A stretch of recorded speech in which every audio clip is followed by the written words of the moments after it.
Good morning, everyone. We're going to get started. Really appreciate you all coming to the 2025 North American Biochar Conference. This is our second main day, and we're really excited for the content we have got coming up today, and really appreciate all of you being here. And of course, we really appreciate our sponsors. We really can't pull this event off without all of you here. So, the morning session, we have a few different sessions coming up this morning. Tera and I are going to be talking about USBI, sort of what we as an organization do. And then Tom Myles and the Biomass Energy Techniques will be talking about their great company. They're our title sponsor and their equipment that they produce. And then we're going to be going to an award ceremony. So I'll just get started. All right, as I said, USBI leadership update. Like, what does our organization do? And it's pretty simple, really. We are focused, we're a 501c3 nonprofit, and we're focused broadly on increasing production and use of biochar in North America. The organization was founded in 2010. It's really come a long way since then. It was the host of obviously we're the host of the North American Biochar Conference. And some of our key funding is provided by the US Forest Service. We really appreciate that funding. We couldn't do any of this work without that. And by the US Endowment for Forestry and Communities. So the USBI team, the team that we have is really amazing. Tera Lewandowski recently joined us from Scotts Miracle-Gro. Tera is the Director of Agricultural Markets, and she's really going to turbocharge our work in agricultural markets. We're really excited to have her on board. She comes to us from about 10 years at Scotts Miracle-Gro, so really knows that space well. And I just want to take this moment to appreciate Tina Metzer. She's our Director of Events and Partnerships. You may have seen Tina. She has been running around this conference doing just about everything that needs to get done for this event. Tina is the driving force of this conference and has been the driving force of the biochar conferences since, I believe, the 2018 conference in Delaware. So Tina is really the driving force for this event, and we couldn't do it without you, Tina. Yeah, please.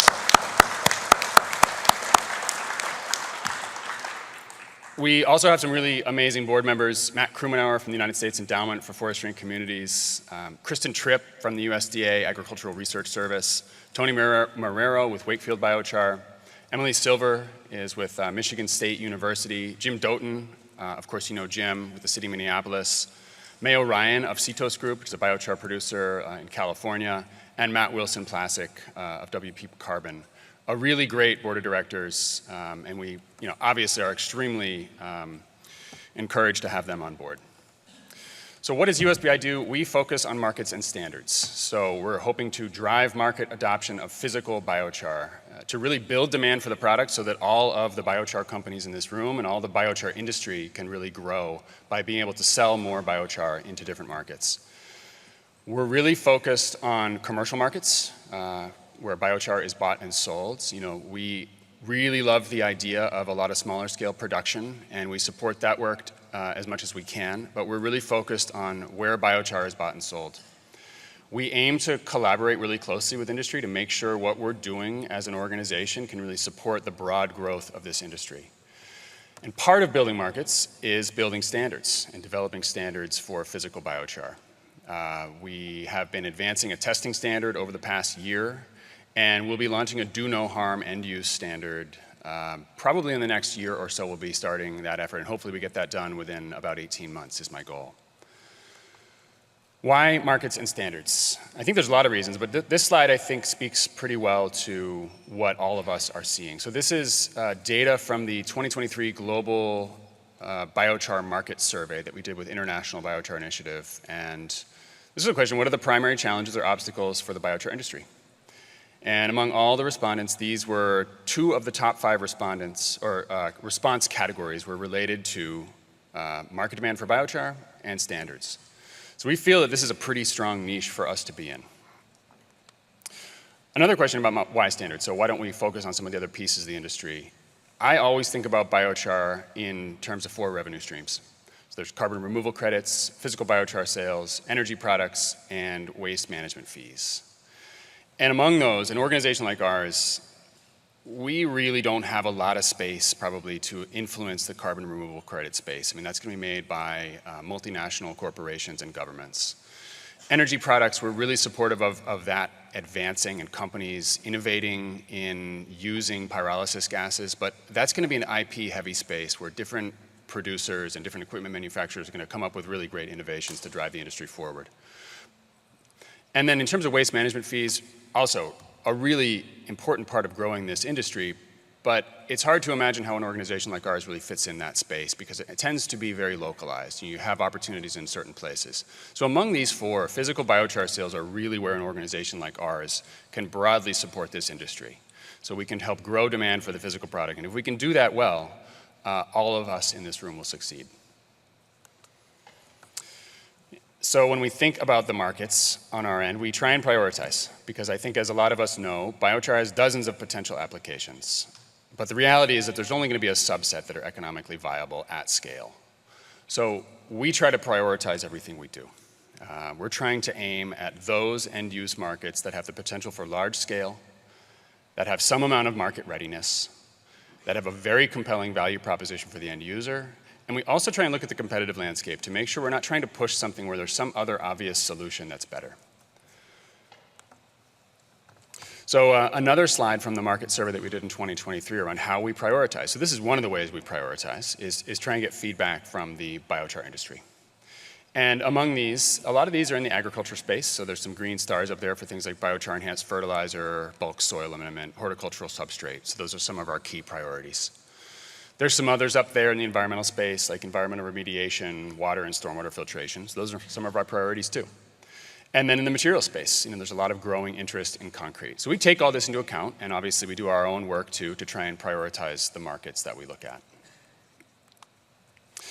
And in terms of what those markets are right now, our priority end-use markets right now, I think we have about 6. So soil amendment, and a lot of that runs through trying to increase programs like the Natural Resources Conservation Service programs that can provide cost share payments to farmers. That's one of the things we do in that space.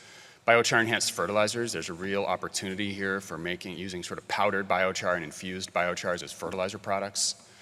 We do work in growing media, so substrate, potting media, in the composting sector, in landscaping and tree care, also in filtration, that's mostly in kind of the stormwater side and environmental filtration, probably not so much in drinking water just because of the rules, and then in concrete. So with that, I'm going to hand it over to Tera a little bit to sort of talk about how we do a lot of this work and also particularly where we're working in the ag space. And then I'll take over at the end for a few more. So please welcome Tera.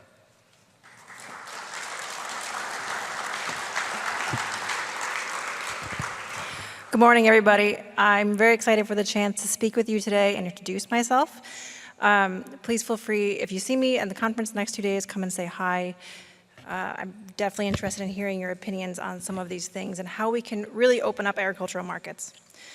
So you see in front of me here, we have 6 different tools listed to do agricultural markets. And these are, well, to develop any market. And these are really targeted to address the bottlenecks. So we know there's biochar. We know there's end use. We know there's even policies. Why isn't this happening? These tools are looking at where we have bottlenecks, where things are not progressing the way they should, and those are the areas that we're going to work to address. Myles, how do I do this? The green button. So the first area I want to talk about is what we're going to do for Equip Practice 336. So if you don't know, this is a practice put in place by the NRCS. It's a cost share where farmers can apply to this and get money to put biochar on their fields. While it's great we have the policy in effect, the usage of it's pretty low. And so we're going to look at why this is and what we can do to address it. We have a couple targeted areas here. First, we're going to be doing train the trainer sessions to educate NRCS and adjacent organizations on what biochar is, how to put it out in best practices, and help get this moving. Along with those, we're going to coordinate demonstration trials in targeted regions, targeted crops, and targeted soils to show farmers and other ag professionals these application strategies in practice and then demonstrate some of these benefits. And then finally, we're going to coordinate these events with regional biochar companies to highlight the industry. For implementation, our first one is going to be in California this winter. We hope to have another in Virginia next spring, And when we get into a regular cadence, we'll be looking to up to 4 a year around the country. I would say you guys know your regions more than we do. I would love to hear if you think you're in a region where maybe there is biochar, but you need some training. That would be a great thing to know. We're looking for the low-hanging fruit, areas where we can move this forward quickly. The next targeted area is going to be agricultural guidance resources. So there's a lot of information out there already. I'm going to start with that. We want to take that information, figure out who needs to see it, what else it needs to have, and make it really actionable for agricultural professionals.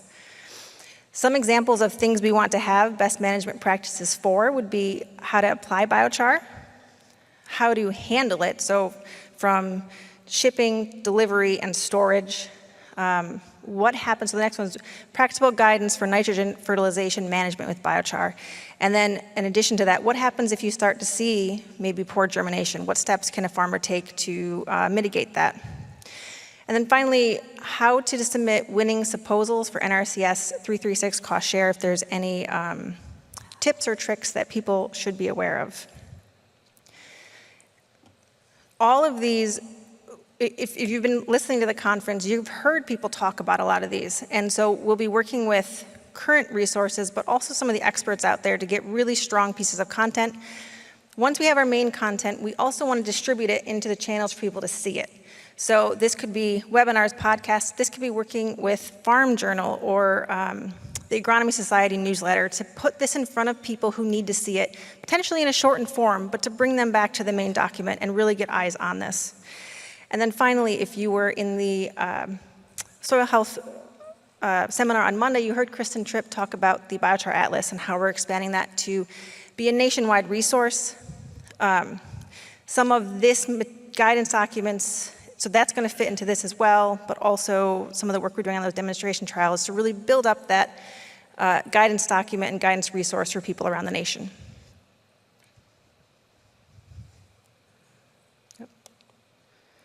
Okay, the next thing I want to talk about is what we're going to do for horticultural growing media. So first, we want to develop USBI specifications for biochar use as a perlite replacement for horticultural media. Now, this is designed to help you all because many or most of you are not nursery growers and you're not sure what people in that industry are going to look for. We can help give you guidelines for what that product might look like and how to approach that industry to make sure it's a productive conversation. We also plan on helping with demonstration trials with growers. Seeing is believing. And then finally, we want to quantify the carbon impact of replacing peat and perlite with biochar for some of these large corporations to be able to deliver a holistic view of what this could look like for the industry. Last is outreach. So I'm very passionate about this because what I have learned over the past 6 weeks is there are amazing resources already available, but people aren't accessing them. So how do we make this happen? First, so I've been talking with the Agricultural Society of America, and we are going to utilize their platform to develop continuing education credits for crop advisors. Now, this could be the webinars that are already going on. This could be demonstrations, train the trainers.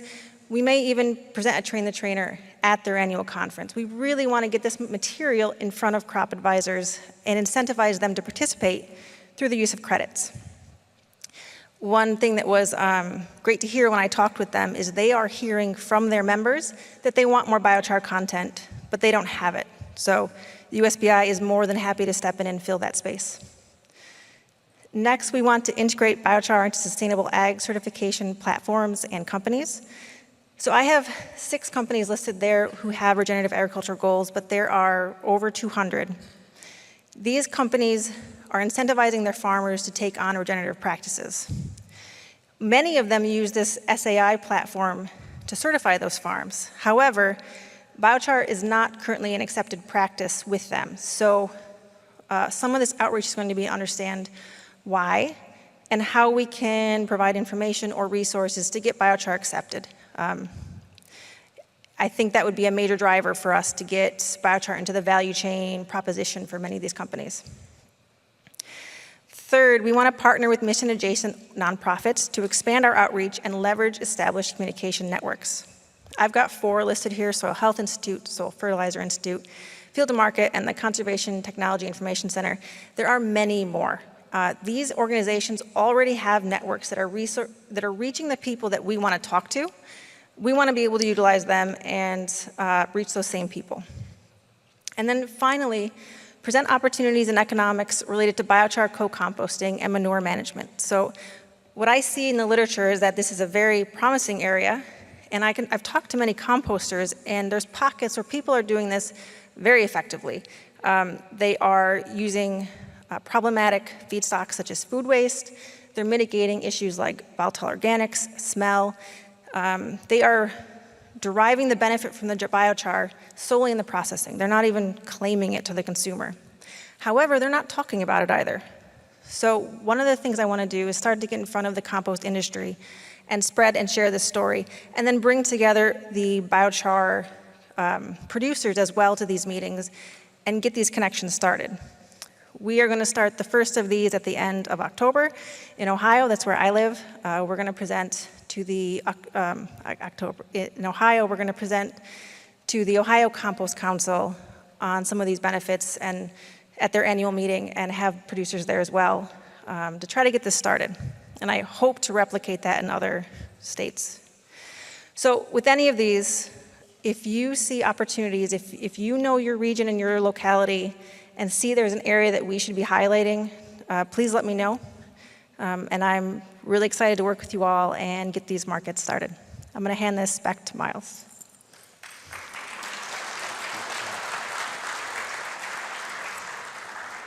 All right, so as you can imagine, we are extremely excited to have Tera on board to develop out these agricultural markets. So I'm going to jump back into a few more slides around kind of our other efforts, and these are things that I kind of lead on a little bit more. So environmental and built environment markets are also very important for us.